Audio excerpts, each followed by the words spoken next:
السلام علیکم. آپ کا میزبان طیب گوندل آپ کی خدمت میں حاضر ہے. MYK نیوز ٹی وی کے پلیٹ فارم سے اس وقت آپ سے اسلام آباد PTI سیکریٹریٹ سے مخاطب ہیں. آپ کو بتائیں کہ قبل شہزوب صاحبہ اس وقت ہمارے درمیان موجود ہیں. بات کریں گے ان سے. آج خصوصی ملاقات کر کے آئی ہیں اڈیالہ جیل میں عمران خان صاحب سے. سب سے پہلے ان سے پوچھیں گے کہ عمران خان صاحب کی اڈیالہ جیل کے اندر طبیعت کیسی تھی, وہ دکھنے میں کیسے نظر آ رہے تھے, اور ان سے جو ہے وہ اڈیالہ جیل کے اندر عمران خان صاحب کی کیا بات چیت ہوئی ہے. السلام علیکم. وعلیکم السلام. اچھا بتائیے گا, عمران خان صاحب آج کیسے نظر آ رہے تھے, صحت کیسی تھی ان کی؟ اللہ کا شکر ہے, حلال کھایا ساری عمر, اللہ پہ ایمان ہے. وہاں پر بھی بیٹھے ہوئے ہیں تو ایکسرسائز بھی کرتے ہیں, قرآن پاک بھی پڑھتے ہیں, دوسری کتابیں بھی پڑھتے ہیں, تو صحت ماشاءاللہ ان کی ٹھیک ہے. ذہن حشاش بشاش ہے, دماغی طور پہ ہم ساروں سے سب سے زیادہ وہ شارپ ہیں. پاکستان کے مسائل جو ہیں وہ اخبار پڑھ کے ان کو اتنے زیادہ پتہ ہیں جو ہمیں یار بیٹھ کے شاید نہیں پتہ لگ رہے ہوتے. تو ہمیں تو ایک ٹائم کے لیے فیل ہی نہیں ہوتا کہ ہم شاید ان سے جیل میں مل رہے ہیں ان کا اسپرٹ دیکھ کے. لیکن جب وہ سامنے لگا ہوا شیشہ اور پیچھے کھڑے ہوئے جو فرشتے ہیں اور ان کے پیچھے کھڑے ہوئے بھی فرشتے, اور جب وہ ہمیں آ کے 10 منٹ بعد یہ شور مچا دیتے ہیں کہ 40 منٹ ہو گئے ہیں, تو پھر پتہ لگتا ہے کہ ہم جیل میں ہیں. اچھا مجھے یہ بتائیے کہ ملاقات کا طریقہ کار کیا ہوتا ہے؟ لائک جب ملاقات کرائی جاتی ہے تو کیا شیشہ لگا ہوتا ہے سامنے, اور شیشے کے اندر ٹیلی فون کے ذریعے رابطہ کیا جاتا ہے یا کوئی؟ دیکھیں شیشہ لگا ہوا ہوتا ہے, ایک کمرہ الگ سے اندر, پہلے وہ ہمیں بلا کے بٹھا لیتے ہیں, پھر وہ خان صاحب کو ساتھ لے کر آتے ہیں, اور شیشے کے سامنے سے ہی ہم بات کرے ہوتے ہیں, ٹیلی فون نہیں لگا ہوا ہوتا, اسی کے تھرو ہی بات ہو جاتی ہے. کچھ 1 فٹ کا شیشہ, اس کے اوپر سے پھر خالی ہے تو آواز آ جاتی ہے, لیکن تھوڑا اونچا بولنا پڑتا ہے. اچھا یہ بتا دیجیے گا, آج ان کو دیکھ کر کیا لگ رہا تھا؟ طبیعت ٹھیک ہے ان کی؟ الحمدللہ طبیعت بالکل ٹھیک تھی, صحت ماشاءاللہ بہت اچھی ہے. اور وہ جب جاؤ تو سٹارٹ ہی وہ پاکستان کی عوام سے اور پاکستان کے مسائل سے شروع کرتے ہیں اور اسی پہ ہی ختم کرتے ہیں. اچھا ہم نے دیکھا ہے جو قید میں جو لوگ ہوتے ہیں ان کو اکثر جو ہے وہ ان کے بال بڑے ہو جاتے ہیں, ان کی شیپ بڑی ہو جاتی ہے, داڑھی ان کی بڑی بڑی آ جاتی ہے.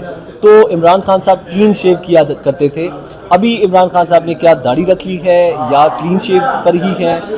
جس طرح وہ تھے ویسے ہی ہیں. ٹریک سوٹ انہوں نے پہنا ہوا ہوتا ہے, نارملی ٹی شرٹ اور ٹریکس پہنے ہوئے ہوتے ہیں, جاگر پہنے ہوئے ہوتے ہیں, ہاتھ میں ان کے تسبیح ہوتی ہے, اور اسی طرح وہ آتے ہیں, بات چیت کرتے ہیں آ کے اپنی, اور اسی اسپرٹ کے ساتھ بات کر رہے ہوتے ہیں. اور زیادہ تر ان کی بات چیت میں خواتین جو قیدی ہیں ان کی بات ہو رہی ہوتی ہے, جو ہمارے جیل میں بچے قید ہیں ان کی بات کرتے ہیں. وہ اپنے نہ کیسز کے لیے وہ رونا روتے ہیں, نہ اپنے آپ کو باہر نکالنے کے لیے رونا روتے ہیں. اور جو ابھی باتیں چل رہی ہیں ڈیل کی, تو انہوں نے کہا میں کس بات پہ ڈیل کروں, اور میں کیوں کوئی بیک ڈور ڈپلومیسی کروں, میں تو سامنے ہوں جو بھی ہوں, اور میرا کوئی ایجنڈا ہی نہیں ہے, نہ میں نے یہاں سے باہر جانا ہے, نہ میں نے کوئی ان سے ڈیل مانگی ہے, نہ میرے پلیٹلیٹس گرے ہیں, نہ مجھے کچھ اور چاہیے, نہ میں ان سے کہہ رہا ہوں کہ میرے کیس ختم کر دو. میں اپنی لیگل فائٹ کر رہا ہوں, میں کروں گا. ہاں میری عوام کے ساتھ ظلم نہ کریں, میرے بچوں کے ساتھ, اور خواتین انہوں نے بڑے دکھ سے کہا کہ بچوں والی عورتوں کو انہوں نے 1 سال ہو گیا جو عدالتوں میں رکھا, اس میں جیلوں میں رکھا ہوا, اور عدالت میں کیس نہیں چلا رہے ہیں, اور موکری آف لا ہو رہی ہے. تو اس چیز پہ وہ بہت زور دے رہے تھے کہ اسمبلیوں میں بھی ان باتوں کو اٹھایا جانا چاہیے, ان کے کیسز ختم کریں اور ان کو باہر نکالیں.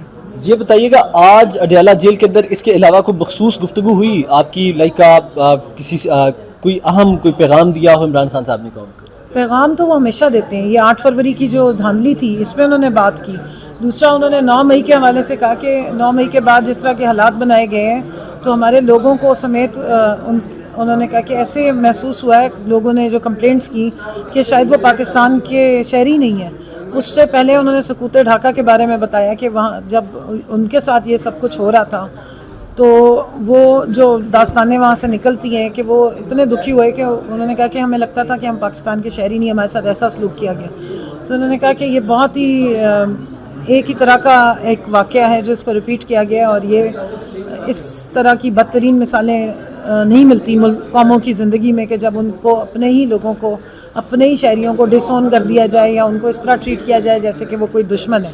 تو اس پہ انہوں نے کہا کہ ہمارے لوگوں کا خیال کریں, مظلوموں کا خیال کریں, جو اندر بند ہے ان کو بلائیں, ان کو نکالیں باہر, ان کے لیے آپ کوشش کریں. میں اپنی لڑائی لڑ رہا ہوں, میں لڑتا رہوں گا, نہ میں نے ڈیل مانگی ہے, نہ میں نے کوئی ڈائلاگ کا کہا ہے. بس یہ ان کو نکالیں باہر, اور ہمارا جو اسٹولن مینڈیٹ ہے, چوری ہوا مینڈیٹ ہے, یہ ہمیں واپس ملنا چاہیے. اچھا اڈیالہ جیل سے ایک خبر آئی تھی, عمران خان صاحب کا ایک پیغام دیا گیا تھا شبلی فراز صاحب کی جانب سے. انہوں نے کہا تھا, ان کا اسٹیٹمنٹ ہے شبلی فراز صاحب کا, کہ عمران خان صاحب نے PTI لیڈرشپ کو, حکومت کے ساتھ اور اسٹیبلشمنٹ کے ساتھ مذاکرات کرنے کی پیشکش کر دی ہے، انہیں حکم دے دیا ہے کہ آپ مذاکرات کریں، جس پر ہم نے دیکھا کہ پی ٹی آئی کے جو دیگر وکلاء تھے انہوں نے انکار کیا کہ یہ عمران خان صاحب کا اسٹیٹمنٹ نہیں ہے۔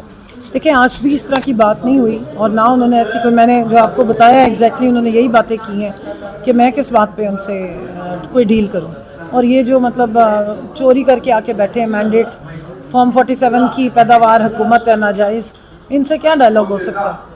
تو الیکشن کمشنر کا جو رول رہا ہے اور الیکشن کمیشن کا جو رول رہا ہے اس پہ ان کو بہت زیادہ اعتراضات ہیں، اور جو قاضی فائز عیسیٰ صاحب کا رول ہے اس پہ بھی اعتراضات ہیں۔ خواتین کے حوالے سے بھی میں ان کو پیغام دینا چاہتی ہوں کہ آپ خواتین کا کیس ٹیک اپ کریں، کیونکہ میں نے وہاں پہ فائل کر دی ہے لیکن اس کو ٹیک اپ نہیں کیا جا رہا ہے۔ اور دوسرا ہیومن رائٹس کی جتنی وائلیشن اس ملک میں ہوئی اور قاضی صاحب نے جس طرح اس پہ آنکھیں بند کی ہیں، اب اس پہ ہم ان کو کیا کہہ سکتے ہیں؟ تو مجھے یہ بتا دیجیے گا کیا یہ جو اسٹیٹمنٹ تھا شبلی فراز صاحب کا، کیونکہ آج وہ پریس کانفرنس میں موجود تھے لیکن اس حوالے سے بات نہیں ہو سکی، تو یہ ان کا ذاتی اسٹیٹمنٹ تھا یا انہوں نے خان صاحب کا میسج کنوے کیا؟ دیکھیں مجھے اس حوالے سے پتہ نہیں ہے، یہ تو اب شبلی فراز صاحب خود ہی بتا سکتے ہیں، کیونکہ میں تو آج کے حوالے سے جو بات چیت ہوئی ہے وہ میں نے آپ کو ساری بتا دی۔ اچھا کوئی اس میں کوئی آپ کے پاس کوئی فردر کوئی آج ہمارے ناظرین کے لیے کوئی یونیک چیز ہے تو بتا دیں۔ یونیک چیز یہ ہے کہ میں حیران ہوتی ہوں کہ اس ملک کے لیے اپنی زندگی داؤ پہ لگانے والے، اپنے بچوں کو چھوڑ کے آنے والے، شہزادوں جیسی زندگی چھوڑ کے آنے والے بندے کو، جس نے اس ملک پہ، اس قوم پہ احسان کیا ہے، اس ملک کا وہ اکلوتا وننگ کیپٹن ہے، اس ملک کا وہ سابق وزیر اعظم ہے، اس ملک کے وہ ایسے فلنتھراپسٹ ہیں جس نے اس ملک کے لیے کینسر کے ہسپتال بنائے ہیں، اس ملک کے لیے انہوں نے نمل یونیورسٹی بنائی ہے، اس ملک کے بچوں کا، اس ملک کے مستقبل کی جس کو اتنی فکر ہے، اس نے اتنے خیر کے کام کیے ہوئے ہیں، اس کو اس طریقے سے ٹریٹ کیا جاتا ہے، ان سے ہمیں اس طرح ملوایا جیسا جاتا ہے جس طرح سے کئی سامنے شاید کلبھوشن یادو بیٹھا ہو۔ تو یہ حرکات جو ہے نا یہ ناقابل قبول ہیں، یہ بہت تکلیف دہ ہیں، اور میں یہ کہنا چاہتی ہوں اور باب اختیار کو کہ وقت ایک جیسا نہیں رہتا، وقت یہ بھی نہیں رہے گا، وقت وہ بھی نہیں رہا، اور یہ چیزیں جو ہے نا یہ پھر ہانٹ بیک کرتی ہیں۔ ہم نہیں چاہتے ہیں کہ یہ تلخیاں اور یہ اس قسم کی جو روایات ہیں ظلم و ستم کی، یہ آگے جو ہیں اس سے زیادہ انٹینسٹی سے بڑھنا شروع ہو جائے۔ بہت شکریہ کمل شوزب صاحبہ اس وقت ہمارے ساتھ موجود تھی، بہت شکریہ آپ کا۔